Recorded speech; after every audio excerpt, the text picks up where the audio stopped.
नमस्कार दर्शक बंधु मो तापस आज एक नुआ भिडियो आपण मानक स्वागत जनाऊँ। देखो फाइनाली आपण मानक भत्ता को नहीं बहुत बड़ खुशी खबर रोचे। आपण मैंने निहाती जानी रखा उचित जे राज्य सरकार तरफ जो बार्षिक भत्ता दि जाउची आ विकलांग मानक जो भत्ता दि जाउची तो शेष में राज्य सरकार आपण मानक कथा शुणी तो आपण माने एक कथा निहाती जानिबा दरकार जो राज्य सरकार को तरफ भत्ता को नहीं नुआ अपडेट रही आपण माने 3500 टंका भत्ता को माने पाउचंती ना जो मानकर बयस 80 वर्ष अधिक रही से माने 3500 टंका भत्ता पाउचंती आ जो मानकर विकलांग 80% रु अधिक रही तो से माने भी 3500 टंका भत्ता पाउचंती। आउ गोटे कथा आपण को मन रे भी प्रश्न उठुथबो आम मन रे भी प्रश्न उठुची तो जो मानकर 50% विकलांग रही से कौन विकलांग नुहति तो से सरकार कहीं अणदेखा कर जो माने विधवा लोक रही तो से घर केमिति चलिबो एते कम भत्तारे से केमिति घर चली पारिबे ता सहित तार पिला मानकर भी खर्च रही सरकार यह प्रति बहुत अणदेखा करुचंती तो जो मानकर 80% रु अधिक विकलांग रही से भी विकलांग ता सहित जो माने 50% 60% रही तो से भी काम धंधा कर सरकार यह प्रति बहुत अन्याय करुचंती तो सरकार बुझवा दरकार जानिबा दरकार जो माने 60 कि 70% विकलांग रही से कौन निज काम करी से कौन पेट पोषिबार सेमिति सक्षम रही कि तो विधवा मान कथा भी रही कौन सी राजनीतिक उद्देश्य रखी मो भिडियोटी को बनाऊना तो जोटा लोक मानकर हक से हकटा पाइबा पाई आमर लड़ई आमर प्रयास जिते पूर्व सरकार थिला नवीन सरकार थिला तो सेते बुढ़ा बुढ़ी मानू चादर कमल ये सब मिलूला जहाँ हो सरकार बहुत दिन पर बुढ़ा बुढ़ी कथा शुणी तो जो माने भत्ता पाउछंती से माने एक्स्ट्रा आउ 400 टंका पाए तो कौन रही अपडेट यही वीडियो माध्यम जानिबा ता पूर्व आपण मान कहबी चैनल जदि नुआ करी आपण वीडियो देखुथांती वीडियो को लाइक करी चैनल को सब्सक्राइब करी पाखरे थिबा घंटी चिन्ह को दबाया पाई जमा भी भूलिबेनी। तो आपण मानको मन रे प्रश्न आसुथबो जे बुढ़ा बुढ़ी मानकर जो भत्ता रही 400 टंका एक्स्ट्रा मिलिबो तांकु थरे एही 400 टंका मिलिबो ना सब मास एक्स्ट्रा 400 टंका मिलिबो एही विषय वस्तु पर आमे आलोचना करिबा। तो बिना डेरी न करी आरंभ करिबा आज रो एक नुआ वीडियो। जदि आम घरे कौन सी वयस्क कि गुरुजन लोक अच्छी आम केते कौन पाखु कथा शिखिता तो आपण मैंने जानी जे वयस्क लोक मान केते कौन असुविधा रुहे ताकू सुविधा करने आम सब चेष्टा कर सरकार चेष्टा कर जो मैंने 3500 टंका भत्ता पाउले से तो 3500 टंका भत्ता पाइबे तो आपण मैंने देखु जे 80 वर्ष अधिक वयस्क लोक मान 3500 टंका मिलूँ किंतु आम गाँव रे मात्र जन को ही 3500 टंका मिलूँ। गोटे कथा लक्ष्य करंतु जे 80 वर्ष अधिक लोक हेले सिना 3500 टंका मिलिबो किंतु आजिका डेट रे 60 रु 65 वर्ष मध्य वयस्क लोक माने मरि जाउछन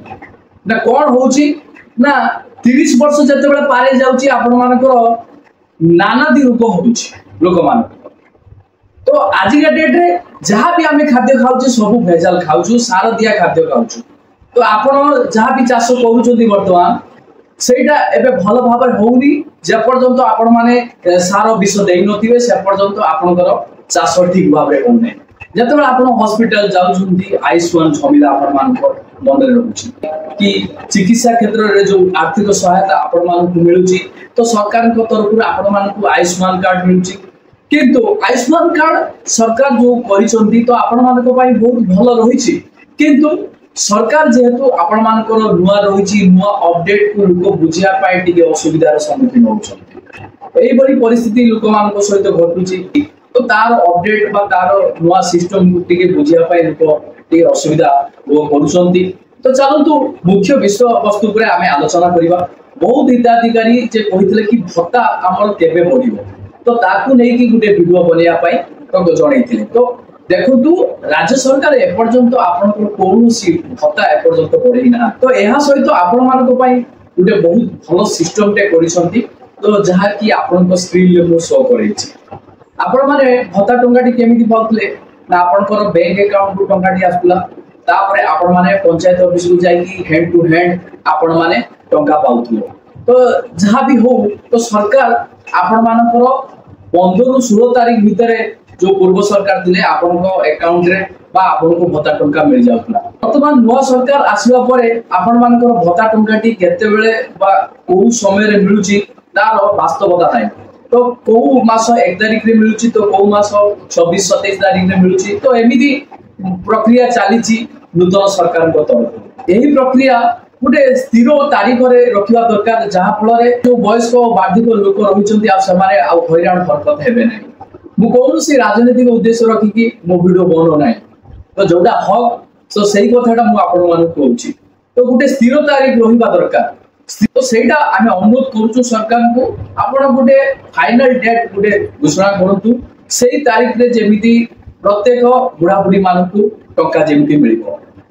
आपण माने एई बड़ी असुविधा रे सम्मुखीन होउछथि कि नै आपण माने कमेंट सेक्शन रे निश्चय जणैबे काहे कि ना आपण मानकर गुरुत्वपूर्ण मतामत नै कि आमे वीडियो बनेबु जहाँ कि आमे सरकार को पाखरे गुजारिश करिवु जहाँ फल रे सरकार आपण मानको दुख सुनिबे तो देखंतु पूर्व सरकार थिबा समय रे आपण मानकु छता जूता चश्मा ई सब आपण मानकु सुविधा दउथले सरकार किंतु वर्तमान तो जो माने 1000 टंका भत्ता पाउछंती सेमानकु सरकार आउ 400 टंका एक्स्ट्रा देबे तो आपनकर अकाउंट को एई 400 टंका आसी पारे नचेत आपनकर हाथु हाथ देई पारंती एई 400 टंका पंचायत ऑफिस रे तो कहि हो नै तो आपण मानकर अकाउंट को आसीबो कि आपण मानकर हाथु हाथ दियाछि हिताधिकारी वीडियो रे कमेंट्स करिदिले जे जो माने नुवा करी आवेदन करिसंती सेमानकर अप्रूवल हो नै काहे तो मु आपण मानकु कहि रखिबी सरकार तो आपण मानक पई व्यवस्था करूचंती किंतु तार प्रक्रियाटी को सुचारू रूपे पालन करा जाउ नै तो आमे भी जाइथुलु एही सूचना को नै कि आपण कर ब्लॉक रे आमे पचारलु जे आपण माने काहे कि जे जो मानक 60 वर्ष होई गला आवेदन करूचंती तांकर अप्रूवल काहे करूना कि समान कहउचंती टारगेट हो नै अरे कोन टारगेट हो नै कोन जे आपण मानक 60 वर्ष जो क्राइटेरिया रहिछि सरकार को तरफ जो मानक 60 वर्ष हैला तो आपण अप्रूवल करिवे वेरिफिकेशन करिवे अप्रूवल करिवे पेंडिंग करिकि रखिबार माने कोन रहिछि तो कहार 2 वर्ष परे कहार 3 वर्ष परे एई भलिया अप्रूवल होउछि तो सरकार आम मानक पई जहां भी सब योजना आनुचंती तो लोक मानक पई मंगल पई आनुचंती किंतु एहार कार्यटी ठीक भाबे हो नै तो भत्ता को नै आपण मानक पई कोन सूचना रहिछि मधुबाबू पेंशन योजना और जातीय सामाजिक सहायता कार्यक्रम अधीन रे भत्ता पाउथिबा समस्त हिताधिकारी मानकु चलित मे मासरे सेमानकु मासिक भत्ता राशि सह अतिरिक्त 400 टंका सहायता राशि प्रदान करा जिवो जहां सरकार आपण मानकर विलंब रे डाक सुनिचंती अतिरिक्त आपण मानकु एही मे मासरे 400 टंका मिलबा जाउछि।